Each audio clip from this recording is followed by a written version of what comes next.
Bismillahirrahmanirrahim. Assalamualaikum warahmatullahi wabarakatuh.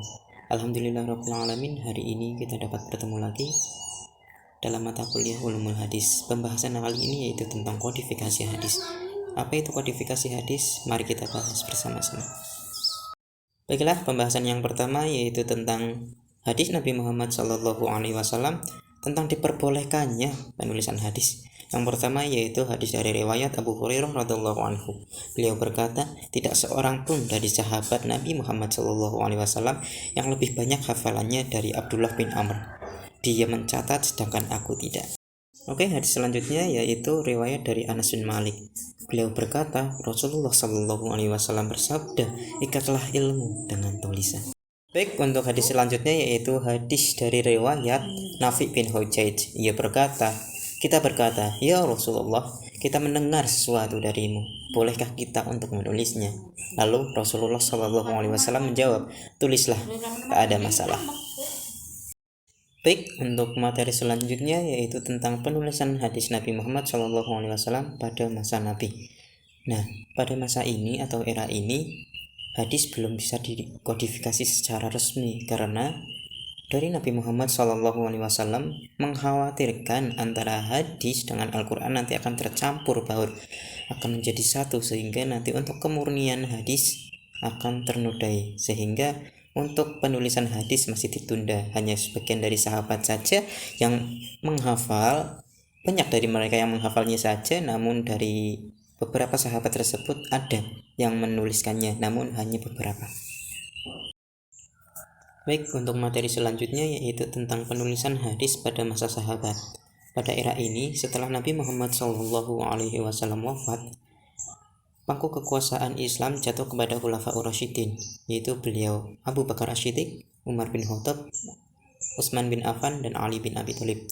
Keempat Khulafaur Rasyidin ini memberikan sebuah kebijakan yaitu pemperketatan periwayatan hadis, sehingga riwayat-riwayat hadis itu dapat dipegang teguh, karena pada zaman itu banyak sekali bermunculan hadis-hadis yang palsu, sehingga untuk periwayatan hadis ini yang diperketat sehingga dapat meminimalisir terjadinya suatu penyebaran hadis-hadis yang palsu. Baik, untuk selanjutnya yaitu tentang penulisan hadis pada masa tabi'in. Nah, setelah pangku kekuasaan Islam jatuh kepada Bani Umayyah, pengkodifikasian hadis ini atau biasa kita kenal dengan penulisan hadis ini di masa tabi'in ini secara resmi dijalankan. Dari salah satu khalifah di Bani Umayyah ini berani berijtihad untuk penulisan hadis, pembukuan hadis secara resmi dari seluruh penjuru untuk mengumpulkan banyak hadis. Baik, memasuki pembahasan yang selanjutnya yaitu tentang jasa Umar bin Abdul Aziz terhadap as-sunnah. Seperti yang saya jelaskan sebelumnya, terdapat salah satu khalifah dari Bani Umayyah yang mengkoordinasikan pengkodifikasian hadis ini secara resmi. Ya, beliau adalah Umar bin Abdul Aziz. Beliau adalah pelopor dari penulisan hadis ini, pembukuan hadis ini di zaman Islam ini. Sehingga dari beliaulah kita sebagai umat Islam zaman sekarang bisa turut mempelajari hadis.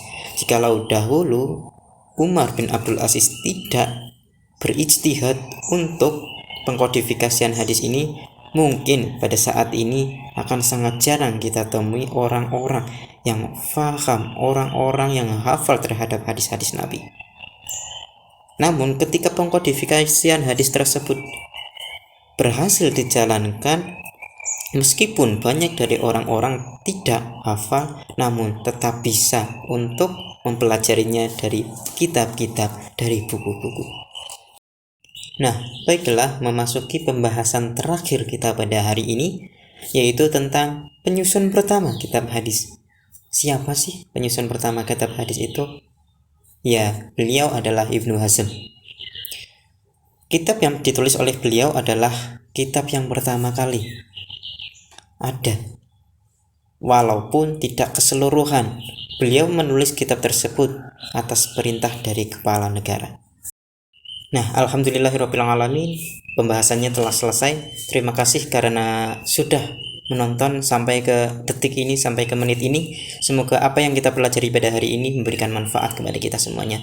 Akhirul kalam, wallahul muwaffiq ila aqwamit thoriq. Wassalamualaikum warahmatullahi wabarakatuh.